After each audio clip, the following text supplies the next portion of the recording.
Assalamualaikum warahmatullahi wabarakatuh. Alhamdulillah, puji syukur kehadirat Allah. Hari ini kita bertemu lagi dalam pelajaran Al-Quran Hadis. Kali ini walaupun masih daring, semoga Allah memberikan kita semangat dalam belajar. Amin. Hari ini kita akan belajar tentang jujur dalam bermuamalat. Maksudnya adalah bersikap jujur, berkata jujur, dan berperilaku jujur ketika bermuamalat. Bermuamalat maksudnya adalah ketika kita mengadakan interaksi, berhubungan dengan sesama manusia. Inilah yang disebut dengan muamalat. Adapun pengertian jujur adalah mengakui, berkata, atau memberikan suatu informasi yang sesuai dengan kenyataan dan kebenaran tanpa ditambah ataupun dikurangi. Jujur adalah salah satu sifat yang melekat pada diri Nabi dan Rasul, yaitu siddiq. Lalu mengapa memiliki sifat jujur sangatlah penting? Karena jujur merupakan pondasi sebuah kepercayaan. Kepercayaan itu sangat sulit untuk kita dapatkan. Namun, menghancurkan kepercayaan hanya perlu waktu 1 detik saja. Apabila kita melakukan kejujuran, maka orang akan percaya pada kita. Sebaliknya, jika kita melakukan kecurangan, sangat sulit untuk kita bisa mendapatkan kepercayaan lagi dari orang lain. Rasulullah SAW terkenal sebagai pribadi yang jujur, sehingga beliau mendapatkan gelar Al-Amin, yaitu orang yang dapat dipercaya. Adapun ancaman tentang orang-orang yang tidak mau bersifat jujur, salah satunya adalah berada di dalam kandungan Quran Surah Al-Mutaffifin ayat 1-17. Quran Surah Al-Mutaffifin ayat 1-17. A'udzu billahi minasy syaithanir rajim. Bismillahirrahmanirrahim. Wailul lil mutaffifin. Celakalah bagi orang-orang yang curang dalam menakar dan menimbang.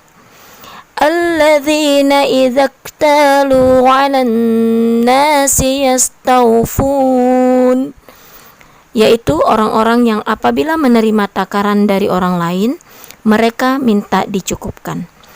Wa idza kaluhum aw wazanuhum yukhsirun, dan apabila mereka menakar atau menimbang untuk orang lain, mereka mengurangi. Ala yazunnu ulaika annahum mab'utsun. Tidakkah mereka itu mengira bahwa sesungguhnya mereka akan dibangkitkan liyaumin azim, pada suatu hari yang besar. Yauma yaqumun nasu lirabbil alamin, yaitu pada hari ketika semua orang bangkit menghadap Tuhan seluruh alam. Ayat 1-6, Allah memulai surah dengan ancaman bagi orang-orang yang curang dalam timbangan dengan kalimat wail, artinya celakalah.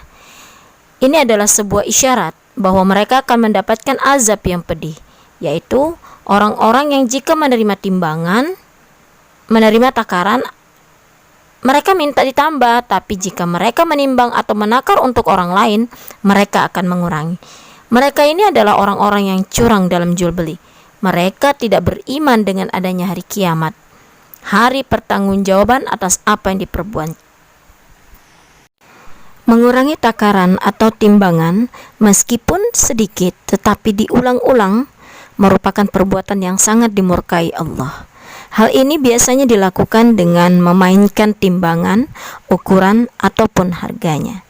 Jika hal tersebut dilakukan dalam jumlah besar, memakan harta dan hak orang lain dengan korupsi, atau hanya menikmati gaji tanpa bekerja maksimal, tentu lebih dimurkai dan dibenci oleh Allah Subhanahu wa taala.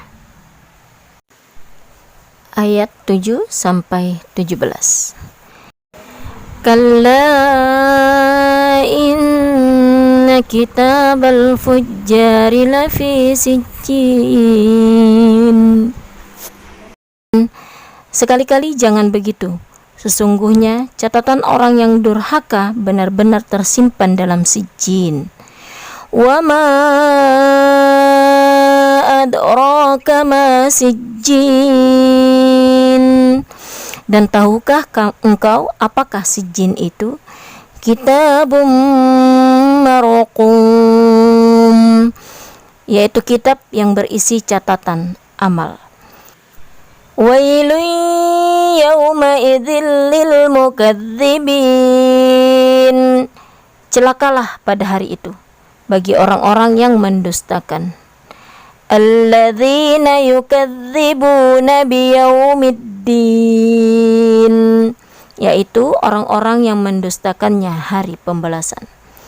Wa ma yukadzibu bihi